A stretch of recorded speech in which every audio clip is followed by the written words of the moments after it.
성호가 이 예배 가운데 드러날 수 있도록 인도해 주옵소서. 무엇보다 오늘도 하나님께서 우리에게 말씀을 통하여 우리가 들었고 또 이루어야 될 하나님의 뜻을 계시하여 알려주시는 줄로 믿습니다. 이미 계시된 말씀을 통해서 듣고 우리가 배울 때 참으로 하나님의 권능과 열매의 말씀들이 되어 돌아올 수 있도록 역사해 주옵소서. 부족한 종과 함께 말씀을 나누는 성도들 위해 성령으로 하나님 친히 역사해 주시기를 원하옵고 우리 구주 예수님의 이름으로 기도드립니다. 아멘. 할렐루야. 우리 좌우에 계신 분들 인사드리겠습니다. 한 주간 동안 평안하셨습니까? 여러분, 지난주와 비교해서 많이 바뀌었죠? 뭐가 바뀌었습니까? 이거밖에 안 보이시죠? 제가 이발을 했는데 확실하게 보일 텐데. 네, 하나님의 은혜로 또 이렇게 환경을 또 잘 바꾸게 되었습니다.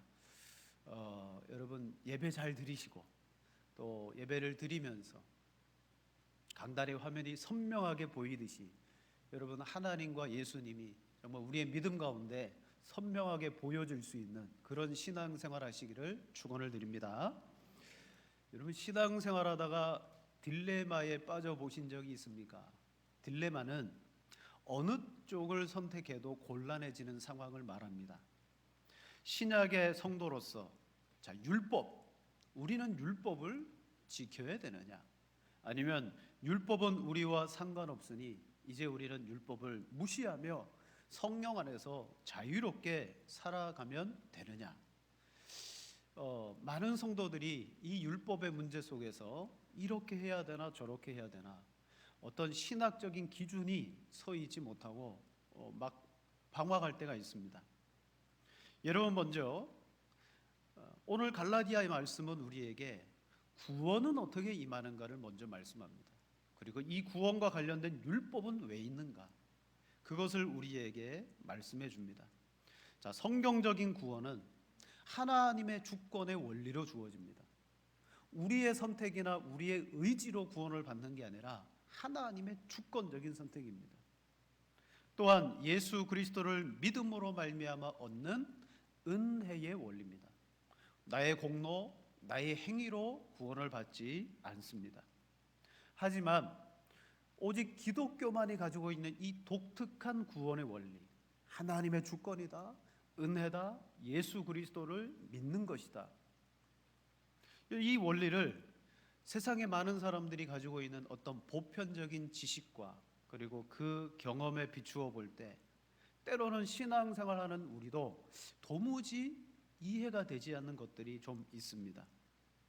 자, 갈라디아 교회 처음 출발은 바울이 전해준 복음입니다. 예수 그리스도의 그 십자가의 복음을 믿음으로 구원받는다라고 해서 설립된 것이 갈라디아 교회입니다. 하지만 얼마 지나지 않아서 여러분 이단들이 들어왔어요. 이렇게 그들은 주장했습니다. 구원이란 예수 그리스도의 복음을 믿을 뿐만 아니라 하나님이 우리에게 주신 율법까지 실천할 때 우리는 구원받는다. 여러분 이런 이단들을 구원론적 이단이라고 말합니다. 구원론에 문제가 있는 거예요. 그래서 바울은 먼저 갈라디아 교회 성도들에게 무엇이 참된 복음이고 우리가 어떻게 구원을 받는가 구원론에 대해서 변증할 필요가 있었습니다. 자, 3장 5절과 6절 말씀 보세요. 이렇게 말합니다. 너희에게 성령을 주시고 너희 가운데 능력을 행하시는 이의 일이 율법의 행위에서냐 혹은 듣고 믿음에서냐 아브라함이 하나님을 믿음에 그것을 그에게 의로 정하셨다 함과 같으니라. 아멘. 너희의 구원의 출처가 어디냐? 듣고 믿음이냐? 아니면 율법의 행위냐? 현재 갈라디아 교회의 발목을 붙잡고 있는 것은 이겁니다. 예수님을 믿고 율법을 지켜야 되느냐 말아야 되느냐 지금 이 문제가 교회 안에 상정되어 있습니다. 여러분 한마디로 구원은 이것입니다. 하나님의 은혜 베푸심과 나의 행위에 열심히 더해져야 구원을 받는다. 여러분, 이 사상이 교회 안에 지금 팽배해 있습니다. 근데 이것은 어떤 신앙입니까? 이건 하나님의 구원을 허무는 아주 위험한 발상이죠. 그리고 결국 자기의 의의를 그 구원에다가 주입하는 독약과도 같은 거예요. 그래서 사도 바울은 이 교회에 분명한 구원의 성경적인 원리를 제시합니다. 그리고 그 너머에 그렇다면 하나님이 우리에게 율법을 주신 용도가 뭐냐? 이 율법의 기능은 무엇이냐? 그것까지 말씀하고 있습니다. 여러분, 이 시간 성경이 분명히 율법을 주셨는데 신약의 성도들에게 이 율법이 지금도 있지만 이게 우리에게 어떤 기능을 하고 있는가? 그걸 이 시간 같이 배워보도록 하겠습니다. 첫 번째는요, 오늘 본문은 우리에게 구원은 약속이냐 율법이냐 이걸 먼저 묻고 있습니다. 자, 우리 15절 말씀 같이 한번 읽겠습니다. 형제들아, 내가 사람의 예대로 말하노니 사람의 언약이라도 정한 후에는 아무도 폐하거나 더하거나 하지 못하느니라. 아멘. 구원받음에 대해서 바울이 변증하면서 제일 먼저 사람의 언약을 근거로 예를 들고 있습니다. 여기서 언약이라는 것은 계약, 약속, 유언, 인연 이런 개념들이 들어있어요. 자, 계약, 약속, 유언 중에 가장 무게감이 큰 것이 약속 중에 유언입니다. 유언은 성격상 누가 작성했느냐, 그리고 언제 작성했느냐, 그게 대단히 중요해요. 만약 유언을 작성하고 제3자의 공증까지 받아 놓았다면 이 유언을 한 사람 외에는 유언의 약속을 변경시킬 사람이 없습니다. 바울은 바로 약속이 그렇다는 거예요. 유언과 같은 약속의 성격이 있다는 거죠. 한 번 약속하면 그걸 바꾸기란 너무너무 어렵다. 한 번 맺은 약속 역시도 그것이 폐하거나 더하여질 수 없다는 원칙을 지금 천명하고 있습니다. 이것을 바탕으로 사람의 약속도 한 번 정하면 폐하거나 더하여질 수 없기 때문에 하나님이 주신 이 약속 또한 어떻게 되겠느냐. 16절에 이런 말씀합니다. 이 약속들은 아브라함과 그 자손에게 말씀하신 것인데 여럿을 가리켜 그 자손들이라 하지 아니하시고 오직 한 사람을 가리켜 내 자손이라 하셨으니 곧 그리스도라. 아멘. 원래부터 아브라함을 통하여 구약에서 주신 하나님의 약속들은 뭐냐? 약속들이 많은 것 같지만 그 약속은 하나로 귀결되는데 바로 자손에 대한 약속입니다. 이때 자손은 자손들이라고 말하며 다수를 말하지 않고 오직 한 사람을 통하여 아브라함이 복을 받고 그 가문이 복을 받고 이방 나라와 온 세상이 복을 받게 하겠다. 바로 그 한 사람은 예수 그리스도에 대한 약속이었다라고 말씀하고 있습니다. 바로 예수 그리스도가 하나님께서 우리에게 구원받도록 주신 약속입니다. 하나님은 이 그리스도 안에서 이방과 구원을 열방을 구원해 주시고 복을 받게 하시기 위해서 지금 오늘 우리에게 주신 거예요. 앞에 8절에 이렇게 말씀하지요. 또 하나님이 이방을 믿음으로 말미암아 의로 정하실 것을 성경이 미리 알고 먼저 아브라함에게 복음을 전하되 모든 이방이 너로 말미암아 복을 받으리라 하였느니라. 아멘. 아브라함부터 시작해서 이삭, 야곱 수많은 믿음의 사람들에게 주신 그 약속이 한 사람을 가리키고 있다. 즉 앞서 말했듯이 사람의 약속도 한 번 그 약속을 하면 효력이 이루어질 때까지 더하거나 그리고 폐하지 못하는 것처럼 하나님께서 주신 약속은 더할 나위가 없다. 그래서 여러분 우리가 이 성경을 뭐라고 말합니까? 약속의 책. 옛 약속을 구약이라고 말합니다. 그리고 새 약속을 신약이라고 말합니다. 성경은요 약속을 믿게끔 하는 책입니다. 바울은 먼저 갈라디아 교회 안에 무엇으로 구원을 받느냐? 오직 복음이냐 아니면 율법의 행위를 더하느냐, 이 문제를 해결하기 위해서 바로 약속과 율법의 시간적 차이에 대하여 우리에게 알려줍니다. 자, 약속과 율법은 엄연하게 시간이 있다는 거예요. 언제 약속을 주셨고 율법은 또 언제 주셨느냐. 우리 17절 18절 두 절 같이 읽겠습니다. 내가 이것을 말하노니 미리 정하신 언약을 그 약속을 헛되게 하지 못하리라. 만일 그 유업이 율법에서 난 것이면 약속에서 난 것이 아니리라. 그러나 하나님이 약속으로 말미암아 아브라함에게 주신 것이라. 아멘. 앞서 말했듯이 자손이라고 불렀던 예수 그리스도에 대한 약속이 있었고, 그리고 이 약속을 주신 다음에 여러분 몇 년 후에요? 430년 후에 율법이 왔다는 거예요. 그러므로 하나님이 주신 약속은 이미 선제되어 있고 430년 뒤에 온 율법이 이 약속을 깨트릴 수 없다. 하나님은 약속 안에서 우리를 구원하신다. 예를 들면 여러분 독도를 우리는 실효 지배하는 대한민국의 영토다라고 부릅니다. 근데 일본도 주장합니다. 아니다, 독도는 일찍이 역사적으로 일본에 편입된 부속서입니다. 이미 독도는 아주 오래전서부터 일본에 편입되어진 섬이다. 자, 우리나라와 일본이 무엇을 가지고 자기네 땅이라고 여러분 근거를 삼습니까? 첫째는요, 약속입니다. 1951년 6.25 전쟁이 한참일 때 샌프란시스코 조약을 통해서 독도는 대한민국 영토라, 그렇게 조약을 맺었어요. 약속입니다. 근데 일본은 아니다, 그건 그런 약속이 아니다. 그러면서 한 가지 더 근거를 드는 것이 뭐냐면 우리나라에 존재하는 아주 오래된 정부, 옛날 그 정부 시절의 지도를 보면 독도는 일본 땅이다. 그러면서요, 그들이 일본령으로 속해 있는 독도의 지도를 아주 오래전 거를 끄집어냅니다. 근거가 뭐예요?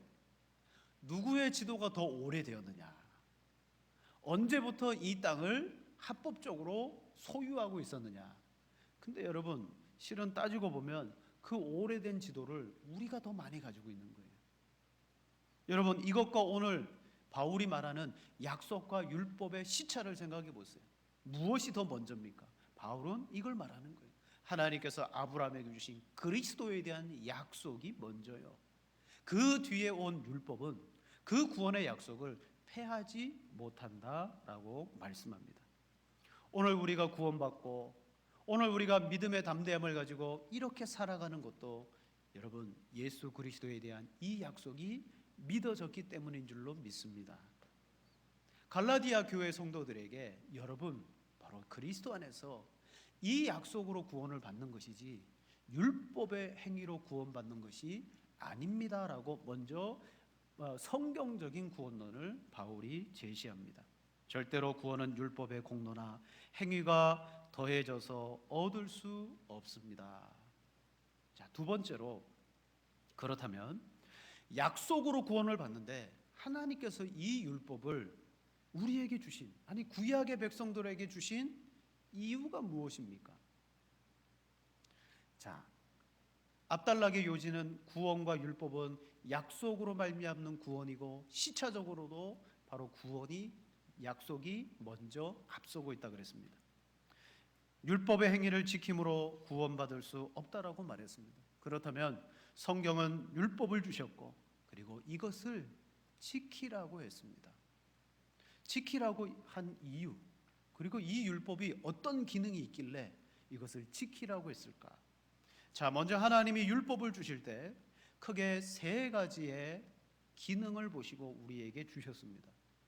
첫째는요, 사람의 양심과 함께 타락을 막는 역할입니다. 죄로 말미암아 우리의 양심이 타락되어졌어요. 근데 사람들도 다 죄를 짓고 살아가지만 이 양심이 극한 타락으로 가지 않도록 하나님이 우리에게 법을 주신 거예요. 자, 19절 말씀에 이렇게 말하죠. 그런즉 율법은 무엇이냐? 범법함으로 더하여진 것이라. 천사들을 통하여 한 중보자의 손으로 베푸신 것인데 약속하신 자손이 오시기까지 있을 것이라. 율법이 뭐냐? 율법은 바로 범법함으로 더하여진 것이다. 율법을 주신 이유는 범법 때문이라는 거예요. 즉 죄와 관련되어진 거예요. 왜 율법이 있습니까? 우리가 죄를 지었기 때문에 하나님이 율법을 주십니다. 세상에 여러분 법이 없다면 세상은 무법천지가 되는 거예요. 자기가 법이 되는 거예요. 그래서 선진국일수록 법이 아주 세밀하고 철저하고 이런 것도 법으로 적용하나 할 정도로 여러분 사람들에게 많은 법을 적용합니다. 율법은 세부적으로는 도덕법, 윤리법. 그래서 사람이 태어나면서부터 죽을 때까지 도덕과 윤리 가지고 살아가야 되잖아요. 사람의 도리를 해야 됩니다. 그게 율법 속에 있어요. 그것은 바로 건강한 관계 그리고 건강한 사회성을 회복하기 위한 하나님의 뜻이었더라는 거죠. 율법을 주어서라도 죄로 범법한 이들에게 그냥 함부로 살다가 무법천지를 만드는 것이 아니라 그들의 양심이 더 극한 타락으로 떨어지지 아니하도록 하나님의 법으로 이끌어 가시는 것. 이게 첫 번째 기능입니다. 두 번째 율법의 기능은요, 죄를 깨우치는 역할을 한다라고 말합니다. 율법을 알지 못할 때는 죄를 죄로 여기지 않았다고 말합니다. 로마서 5장 13절입니다. 죄가 율법 있기 전에도 세상에 있었으나 율법이 없었을 때에는 죄를 죄로 여기지 아니하였느니라. 아멘. 여러분, 우리가 율법을 아는 순간 이것도 죄네? 내가 이걸 지키지 못하는구나. 그러면서 우리 자신이 죄인이라는 것을 알게 됩니다. 율법을 통해서 사람들은 자신의 죄를 알아요. 로마서 7장 7절에 사도 바울은 이렇게 말합니다. 그런즉 우리가 무슨 말을 하리요? 율법이 죄냐? 그럴 수 없느니라. 율법으로 말미암지 않고는 내가 죄를 알지 못하였으니 곧 율법이 탐내지 말라 하지 아니하였더라면 내가 탐심을 알지 못하였으리라. 아멘. 율법으로 말미암아 우리는 죄를 알게 됩니다. 결국 죄를 알게 된다는 건 뭐예요? 내가 죄 덩어리구나. 바울의 고백처럼 오호라 나는 공고한 자구나. 그것을 하나님의 은혜 가운데 깊은 절망을 알게 되는 순간 공고한 자라고 하나님 앞에 외치면서 누가 나를 구해줄까? 내가 나를 구할 줄 알았는데 아니다라는 것을 알게 되고 비로소 이런 말씀이 있죠. 죄가 더한 곳에 은혜가 많다. 여러분, 죄가 더한 곳이라는 것은 어떤 곳입니까? 바로 율법으로 말미암아 죄를 많이 발견하는 곳이에요. 거기에 은혜가 있는 거예요. 결국 우리는 예수 그리스도를 바라보지 않고서는 이 죄를 해결할 수가 없겠구나. 그러면서 은혜로 나아가게 되는 방편이 뭐다? 율법이다. 마지막 세 번째, 이 율법은 믿음으로 구원받는 우리들이 어떻게 하나님을 기쁘시게 섬길 수 있는가를 알려주는 것입니다. 자, 구원받았습니다. 이스라엘 백성들이 애굽에서 약속의 땅에 들어갔어요. 그 땅에 들어가기 전에 하나님이 율법을 주셨어요. 율법은 그때에도 너희가 이것을 지키면 구원해 준다, 이게 아니에요. 너희가 하나님의 언약 백성이므로 그 땅에 들어가서 이것을 지킴으로 하나님이 주신 땅에서 영원토록 평안히 살아가라. 그리고 그것으로 하나님을 기쁘시게 해라. 여러분, 이것이 율법의 기능입니다. 그런데 신약에 와서 예수님이 뭐라고 말합니까? 예수님은 율법을 완성하신 분이다라고 말해요. 예수님은 율법을 폐하신 분이 아니에요. 이 율법을 완전히 없애버린 분이 아니라 율법을 완전하게 하신 분입니다. 어떻게 완전하게 했습니까? 잘 보세요. 구약의 이스라엘 백성들은요, 하나님이 주신 이 율법을 인간의 노력과 자기들의 힘과 그리고 최선을 다해서 지켜보려고 했어요. 근데 지킬 수 있었습니까? 아니요. 이스라엘의 역사를 보면 그들은 율법을 지키지 못했다, 실패했다, 그걸 분명하게 보여줍니다. 그렇다면 신약의 성도인 우리들도 율법을 완전히 지킬 수 있습니까? 아니요, 못 지켜요. 오직 율법을 완전히 지키신 분은 예수님밖에 없습니다. 신약에서 우리도 이 율법에 여러분 적용을 받습니다. 다신 예수님께서 이 율법 가운데 제사법이나 의식법, 여러분 제사법이 뭐예요? 하나님 앞에 죄 지은 자가 번제, 소제, 속건제, 화목제, 속죄제 이런 제사로 나아가면 내가 너희의 죄를 용서해 주겠다. 이게 제사법이에요. 예수님께서 완전하게 하셨어요. 제사법 이거 이제 더 이상 제사 드리지 않아도 돼요. 예수님 안에서 완전한 제사가 드려졌어요. 더 이상 우리는 율법의 제사법을 따라 예배하지 않습니다. 의식법 매년 이런 절기를 지키는 거 그거 예수님 안에서 다 이루어졌습니다. 절기 지키지 않아도 돼요. 대신 이제 우리에게 남아 있는 게 뭐예요? 하나님 백성으로서의 윤리와 도덕의 법. 그거는 지금도 남아 있어서 사람이라면 적어도 이런 윤리와 도덕은 지키며 살아가야 된다라는 법을 가지고 있어요. 근데 이것마저도 우리가 지킬 수 있느냐? 아니요, 지킬 수가 없더라는 거예요. 즉 구약의 이스라엘 백성들에 비하면 세 가지의 무거운 짐을 지고 있었다면 제사법, 의식법, 도덕법. 우리는 예수님 안에서 제사법, 의식법 예수님이 다 져주셨어요. 도덕법만 남았어요. 근데 이 도덕법도 우리에게 그냥 너희가 지켜봐라고 던져준 것이 아니라는 거예요. 예수님은 그것마저도 십자가 앞에서 순종함으로 완전하게 하셨습니다. 그러면서 사도 바울은 이 율법의 기능을 이렇게 요약합니다. 21절. 그러면 율법이 하나님의 약속들과 반대되는 것이냐? 결코 그럴 수 없느니라. 즉 율법은 하나님의 약속과 충돌되고 반대돼서 율법은 버려야 되는 겁니까? 아니라는 거예요. 그러면 이 율법은 뭡니까? 다만 약속의 완성, 믿음이 오기 전에 먼저 약속을 주셨어요. 그리고 이 약속에 대한 분명한 믿음이 와야 됩니다. 예수 그리스도 그분이 오기 전까지 우리를 이끌어가던 초등교사다, 몽학 선생이다, 그렇게 말씀합니다. 자, 우리 23절, 25절 세 절을 같이 읽겠습니다. 믿음이 오기 전에 우리는 메인바 되고 계시될 믿음의 때까지 갇혔느니라.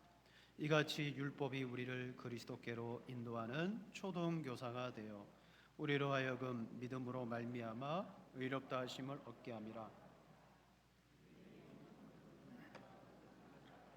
잊지 아니하도다. 아멘. 즉 율법은 믿음이신 그리스도가 오기 전까지 우리를 그리스도께로 인도한 뭐다? 초등교사다. 이전에 개역 성경에는요 몽학 선생이다 그렇게 말했어요. 몽학 선생은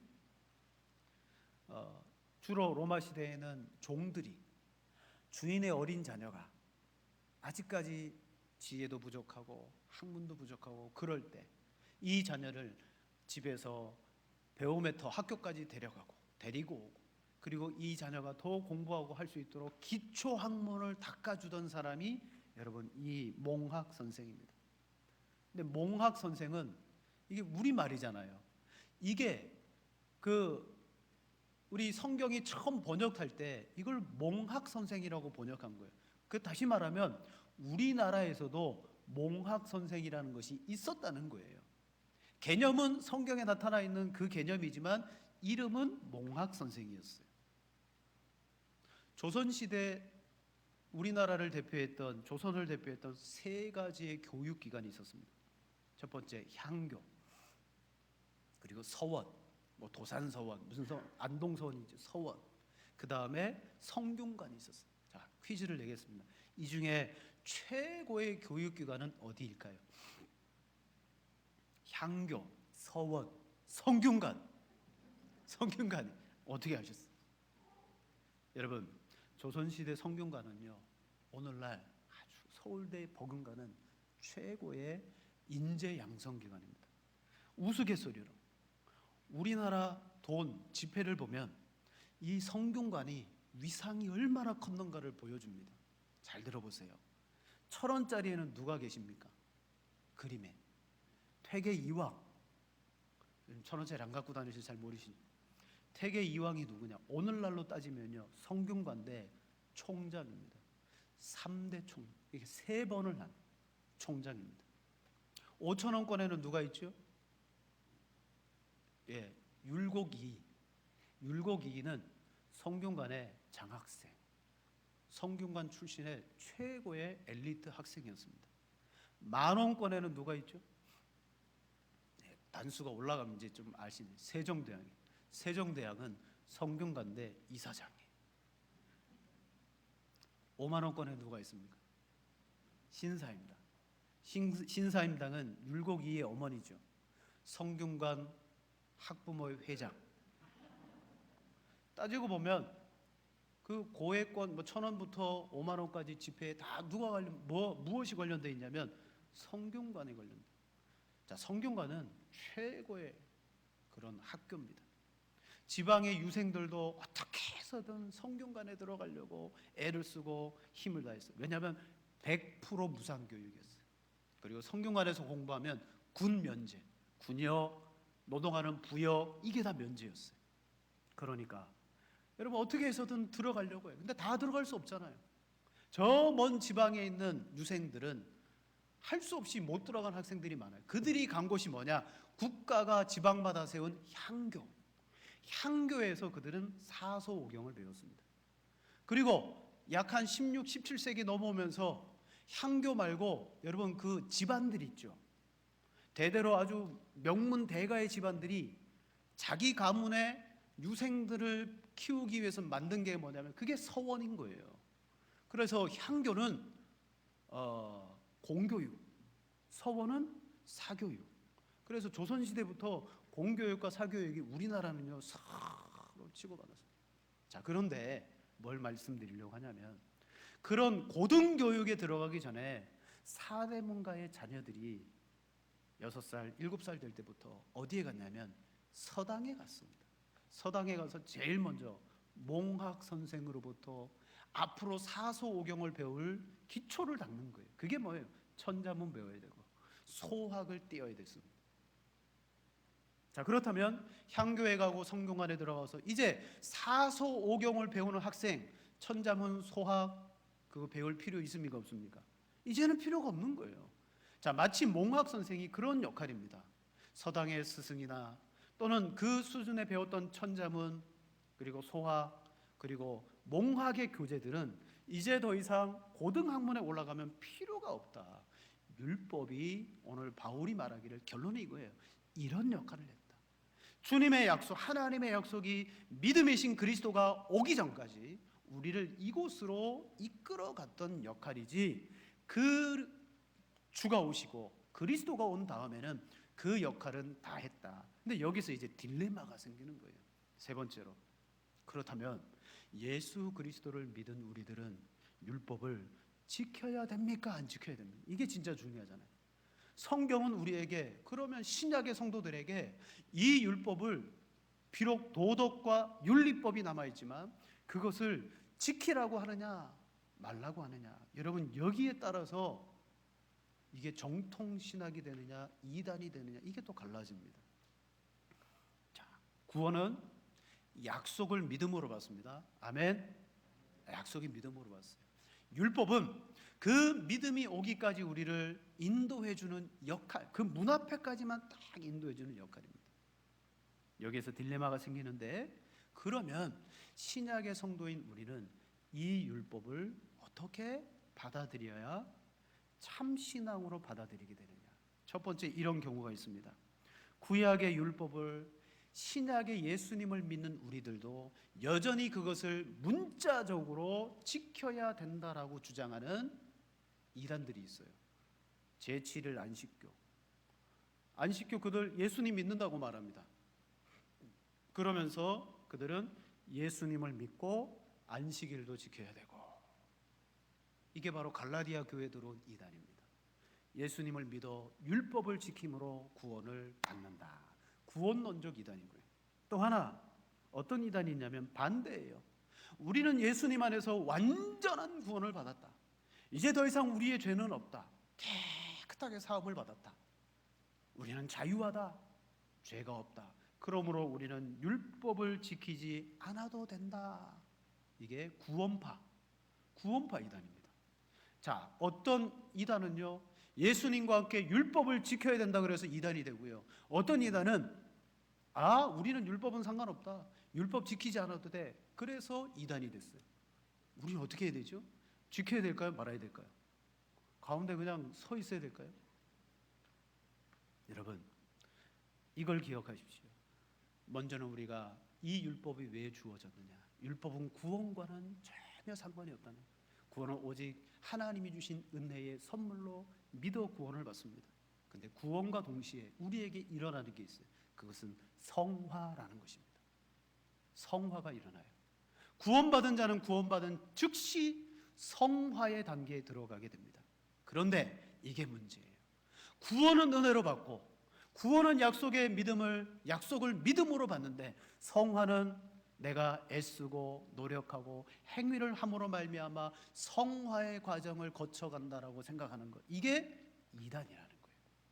성경은 성화 역시도 하나님의 은혜와 믿음으로 말미암아 이루어지는 것이다라고 말합니다.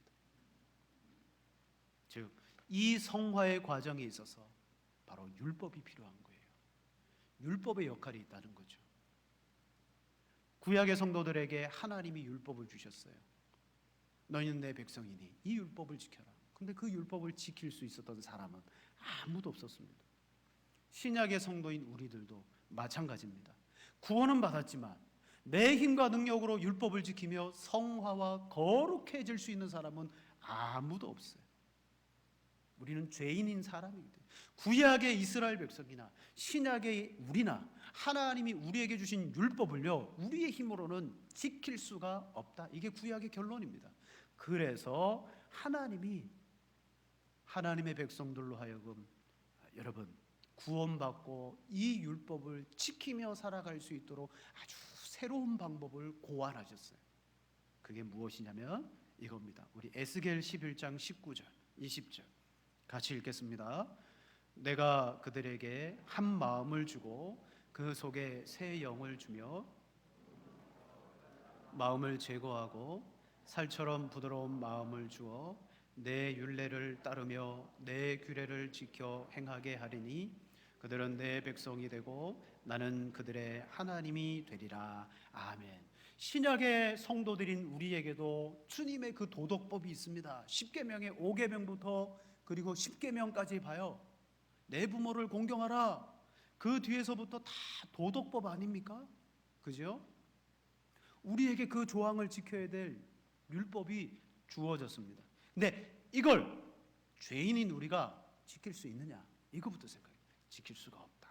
그래서 하나님께서 구원은 예수 그리스도를 믿음으로 말미암아 주시고, 그 이후에 우리 스스로가 아니라 성령을 우리 안에 주시고 더불어 부드러운 마음을 주심으로 인해서 성령께서 우리를 이 율례를 행할 수 있도록 도와주시는 방법을 취하셨습니다. 여러분, 지금도 구약의 도덕과 윤리의 조항들은 유효합니다. 근데 육신의 노력과 우리의 각오로 이걸 지킬 수 있는 것이 아닙니다.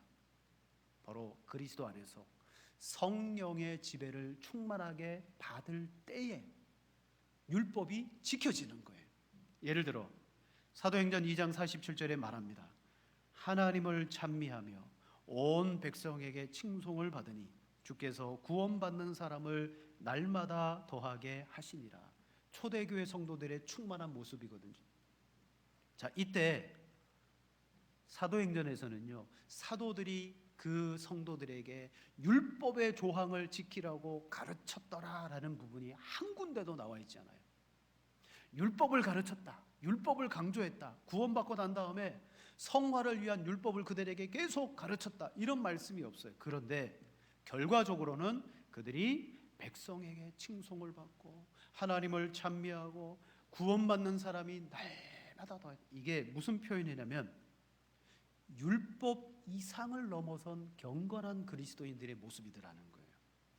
단지 율법만 지키는 모습이 아니라 율법 이상을 뛰어넘는 모습이었어요.